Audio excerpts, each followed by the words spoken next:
Jai Hind, Namaste, welcome back to Galp Taru, the Tree of Stories. My name is Ambalika and I'm an author and storyteller, and Galp Taru is my special storytelling initiative on the occasion of the 75th year of Indian independence. A couple of days ago, I heard from Captain Cook, who lives in Prayagraj. Mm, Captain Cook is not his actual official given name. His name is Sandeep Malhotra, Sunny Malhotra, and he's a former aviation professional turned chef. Wow. I seem to have the snap of attracting a lot of chefs these days. Maybe because I'm good at cooking up stories. Well, so, Sandeep Malhotra happened to chance upon some of the folk tales on YouTube from Galp Taru, and he was astounded that he had never heard of these before, and he enjoyed them thoroughly. And he sent me a message letting me know that he enjoyed it, and that was really so encouraging for me. Thank you so much, Sandeep. It's really very encouraging to know that every effort that goes into finding stories for Galpataru is actually having an impact. If you also have some story of this kind to share, like you really enjoyed it or you share it with someone, please feel to let me know either through a direct message through the links available in the description, or you can drop it on the comments under the video. This week we are traveling to incredible Northeast. Now, it's not incredible because I hail from Northeast. It's incredible because the whole of Northeast of India has this extremely unique capacity of mesmerizing its visitors both in terms of its culture and natural beauty. We are going to focus on the Khasi language speaking community this week. They've got fantastic folktales because the Khasis are by default great storytellers, and that is a story behind that as well. Did you know that the Khasis lost their manuscript? It's true. Now, how they ended up losing that manuscript is a story in itself. Pretty fascinating one. But it's because that they lost that manuscript that they turned into storytellers. Because you see, they had to come up with stories all the time, whether they had to convey something, make an announcement, pass on knowledge, whatever it is, the only way they could do it in a manner so that people would remember it for a lifetime was by telling it through stories. That's how Khasis ended up becoming such great storytellers. And today we are going to hear some of them, at least one of them. But before we go on to that folk tale, tell me one thing. When you visit a new place, how do you get to know about the language of that place? Yes, obviously you hear people speak it and then you see it as well. You see them on road signs, names of shops, advertisements, billboards. Yeah. And what is it that you notice? There are some things written in English and then the translation is provided in the regional language or vice versa. But if you went to Meghalaya, you would see that signboards and billboards over there have English and English. If you read the first English, it sounds like English, but when you read the second English, it sounds so funny. Obviously it will, because it's actually not English, it's Khasi. Now, that's really very strange, right? An Indian language being written in the Roman script? Well, that is exactly the story behind the story of how the Khasis became storytellers. You see, the Khasi ancestors had gone to the great sun god to receive their manuscript. And then somewhere along the way, while bringing it back to the people, that person lost it. Now, how he lost it is again another story, which is for another day. But then that manuscript was lost. And so, for the best part of their history, the Khasis had to do with an oral script, meaning they did not have a written alphabet. That was until the missionaries arrived in India in the 1830s. At first, it was the Baptist mission that arrived in Cherrapunji, and they decided that they really need to have something in writing. And as was prevalent in that time to use the Bengali language, so they used the Bengali script to write down the Khasi language. But that really didn't take off.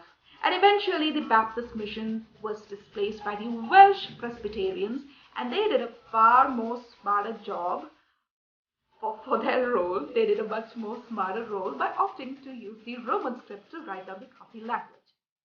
And that's how they started interacting with the local people. They started spreading their teachings. The gospel was spread through this Roman script. A lot of translations happening from English to Khasi through the Roman script. And while that was good on one hand, on the other hand, it ended up distancing the native speakers of Khasi language away from their own culture, because now they were getting more and more closer and familiar with the British culture and lifestyle. Well, this is literally just the tip of the iceberg, because there's so much more stuff coming in. For instance, in Khasi Folktales, you would find that the feminine energy, feminine flow of things, scheme of things is more dominant, more prominent rather, that's the correct word, prominent, not dominant. And that's because the Khasi society is matriarchal in nature. But it makes quite fascinating reading because it gives a totally different perspective. For instance, we are so familiar to looking at the moon as the male, as the uncle, and the sun also as a mister. But in the Khasi world, the sun is queen and the moon is her brother. So while we do match on the moon front, on the sun front we are different. So when we have this kind of a reversal in gender roles, the perspective change as well, and then new interpretations and a new way of looking at life, a new way of thinking about life and people starts emerging. And that is what makes folktales so interesting. And that's what this week's folktale is all about. It's titled Ka Nam and the Tiger. The actual name here is Nam. Ka is just an indication that it's feminine. So Ka Nam means she whose name is Nam, and the tiger. That's how it's going to translate into English. So this is the title of our folktale for this week, and it's from the land of heavy rains and clouds and thunder, Meghalaya, where Khasi is predominantly spoken. Just a little word about the author of these stories. Now, traditionally, officially, there are no authors of any folktales known, because they have just been going on and on and on and on since generations, but somebody obviously collected them and put them all together. So special thanks to Kynpham Singh Nongkynrih, who used to be the editor of English newspaper in Meghalaya, and it was as part of his editorial duties that he collected all these folktales, because he had to put them into the supplement, that paper that focused on the culture and literature section. And this was in the early 1990s, to be very specific, between 1994-95. And that's when he collected all these stories. And later on, when he met some of his friends from the publishing world, it was decided that why not put this all together as a book so that it reaches a larger audience. Now, obviously, I'm not going to tell you anything more about the story, because for that you'll have to read and watch that story. Read if you are buying that book. Watch if you are going to subscribe to this channel, so that you do not miss it when the story comes live. By the way, now we've also started premiering these episodes, which means that even before the episode goes live, you get a notification that this is going to be premiered at such and such time.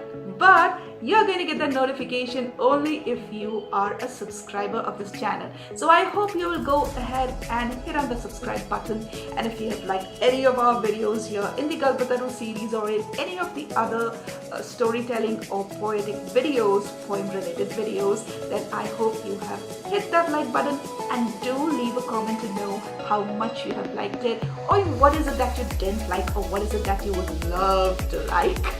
It always encourages not just me, but also future visitors to this channel who would want to become a part of this Galp Taru family.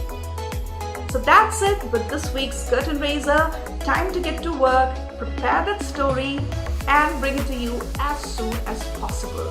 I'm still really not in a position to commit a particular time when I can do that, but I'm so glad you stick with me and look forward to them whenever they come live. So while I go and prepare, you go ahead, hit that subscribe button so that when the story comes live and you get that notification of the premiere, you don't miss it.